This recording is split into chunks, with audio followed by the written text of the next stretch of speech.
Hi friends, स्वागत आहे तुमचं परी क्वीन व्हिडिओमध्ये. तुम्हाला जर असे वाटत असेल की माता लक्ष्मीची आपल्यावर कृपा व्हावी आणि आपल्या घरात देखील धनधान्य, पैसा आणि चांगले आरोग्य, त्याचबरोबर सुख, शांती, समाधान लाभावे, तर आपल्याला पुढील गोष्टी करायच्या आहेत. आपल्यांना अशा काही सवयी असतात की आपण बऱ्याचशा वस्तू जुन्या पुराण्या झाल्या तरी फेकून देत नाही. त्या वस्तू आपण घरात जपून ठेवतो आणि त्यामुळे घरात नकारात्मक ऊर्जा निर्माण होते. ही नकारात्मक ऊर्जा म्हणजे आहे तरी काय?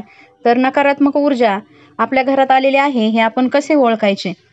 तर घरातील सदस्य सतत आजारी पडणे, त्याचबरोबर घरातील सदस्यांमध्ये सतत वादविवाद होणे व घरात तणावाचे वातावरण निर्माण होणे, त्याचबरोबर घरात सुखी समाधानी न वाटणे आणि आपण किती कष्ट करून कमवून आणलेला पैसा तर येतो पण पैसा न टिकणे, याला म्हणायचं नकारात्मक ऊर्जा.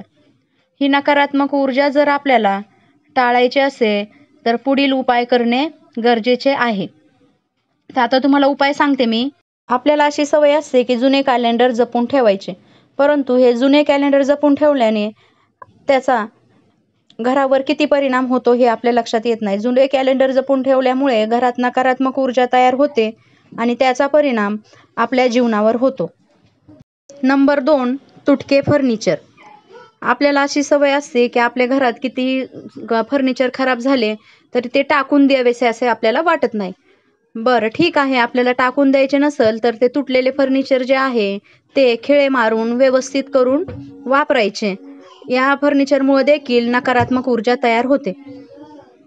नंबर 3, बंद पडलेले घड्याळ किंवा काच फुटलेले घड्याळ. सगळ्यात पहिले आपल्याला हे घराबाहेर काढायचे आहे. जर सेल टाकून घड्याळ दुरुस्त होत असेल तर सेल टाकून घड्याळ दुरुस्त करा, परंतु जर सेल टाकून देखील घड्याळ दुरुस्त होत नसेल तर ते घड्याळ टाकून द्या. त्याचबरोबर जर घड्याळाचा काच तुटलेला असेल तर नवीन काच बसवून आणा आणि नंतरच हे घड्याळ वापरा, कारण त्याचा देखील नकारात्मक ऊर्जा निर्माण होण्यामध्ये खूप मोठा भाग आहे.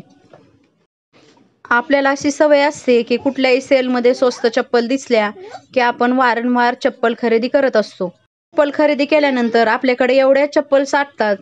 हे चप्पल देखील दरिद्रीचं सगळ्यात मोठं लक्षण आहे. या चप्पलामुळे देखील आपल्या घरात दारिद्र्य निर्माण होते. तर आपल्याला काय करायचं आहे, ज्या आवश्यक आहेत तेवढ्याच चपला ठेवून घ्यायच्या आहेत आणि बाकीच्या चप्पल घालण्यायोग्य असतील तर गोरगरिबांना दान करायच्या आहेत.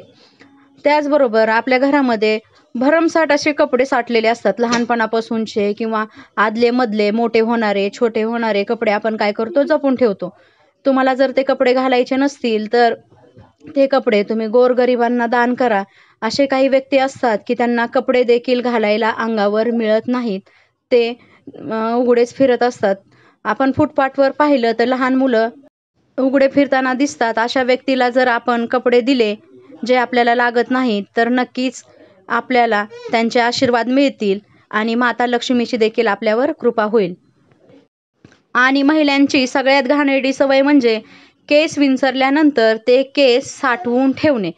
का तर केस हे विकले जातात म्हणून महिला काय करतात, केस विंचरले की कुठंतरी एका कोपऱ्यामध्ये, कॅरीबॅगमध्ये किंवा डब्यामध्ये केस साठवून ठेवतात. परंतु केस साठवल्याने लक्ष्मीची अवकृपा आपल्यावर होते आणि आपल्या घरात दारिद्र्य निर्माण होते. यामुळे केस साठवून ठेवायचे नाहीत. आपण विंचरले की लगेच केस डस्टबिनमध्ये टाकून द्यायचेत. अजिबात केस साठवायचे नाहीत. केसावर भांडी घ्यायचे नाहीत. त्याचबरोबर आपल्या घरामध्ये डस्टबिनमध्ये आपण कचरा साठवतो, परंतु हा कचरा रोजची रोज टाकला पाहिजे.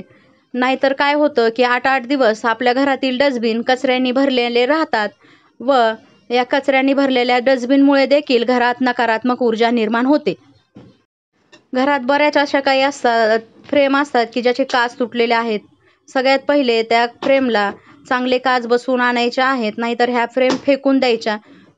या फ्रेममुळे देखील घरात सगळ्यात जास्त नकारात्मक ऊर्जा निर्माण होते आणि दारिद्र्य देखील येते. त्याचबरोबर आपण प्रत्येक सण आला की काय करतो, घराला तोरण लावतो, गुलाबाच्या फुलाचं म्हणा, झेंडूच्या फुलाचं, आणि आपण ते तोरण जे आहे ते काय करतो, काढायला विसरतो.